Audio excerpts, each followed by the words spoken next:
Bloomberg Audio Studios. Podcasts, radio, news. The Stock Movers Report, your roundup of companies making moves in the stock market, harnessing the power of Bloomberg data.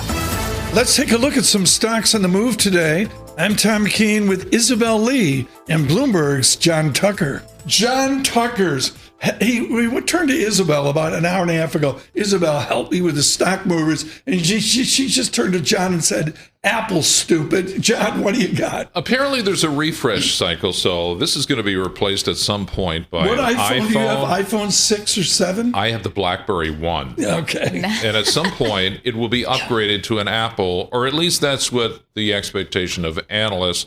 So the shares of Apple, we could see record levels. Loop Capital upgrading the stock to buy from hold, and they're citing more positive iPhone trends. They raised the price target on the stock to $315. Whoa. So that would imply what from Friday's close? That's 25% upside for this sucker. Is it the same as a Mag 7? I mean, they're all different. I get it, but Apple's not AI, is it, Isabel? I think all the Mag 7 are trying to be. I mean, maybe Apple isn't one of those with a big push, but I would be so shocked if they're not. So the Loop analysts say that Apple's at the front end of its long-anticipated adoption cycle. So. Dan Ives is in Bangkok. He's got a 310 market. Others now, John, are saying 315, right? Yeah. I think any moment we see, Ives has to lift that. Evercore ISI also touts what they call surging demand for the iPhone 17. They suggest this may be more than the average iPhone refresh. Okay, I got it now. Cycle. It escaped me. Siri! How can we forget? They were trying to revamp Siri. Their AI team is struggling. Do you use Siri? But no, actually. Yeah, thank you. You're right. Next. I'm low tech. Next. Boeing secured the backing of aviation regulators here in the U.S. They're raising production of the 737 to 42 jets a month. You'll recall the FAA conducted extensive reviews of the production lines. They're trying to ensure that the production rate increase is going to be done safely because that's their job. Boeing had a cap imposed because of the safety worries that followed the mid-air blowout of the door plug in the 737 MAX. That was back, January of last year. It raised concerns about airline quality and production standards.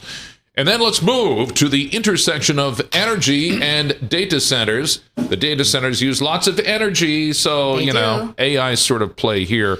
Here comes Liberty Energy, ticker symbol LBRT, is popping oil frackers, entering the data center power trade. This is the shale fracker, by the way, that was founded by President Trump's energy secretary. Now, the unit that supplies electricity services to the oil drillers and data center developers, they expect to add 500 megawatts of generation by the end of next year and build total capacity to more than a gigawatt by the end of 2027.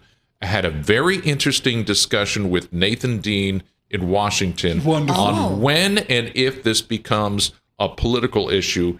He says it's a big sleeper right now in the Congress, but when you, the consumer, see your electricity bill skyrocket because some data centers... What do you see at home, John Tucker? What do you see at home? I see, interestingly enough, the delivery charge was more than the actual usage charge. I don't know what that's all about. The Stock Movers Report from Bloomberg Radio. Check back with us throughout the day for the latest roundup of companies making news on Wall Street. And for the latest market-moving headlines, listen to Bloomberg Radio live. Catch us on YouTube, Bloomberg.com, and on Apple CarPlay and Android Auto with the Bloomberg Business app.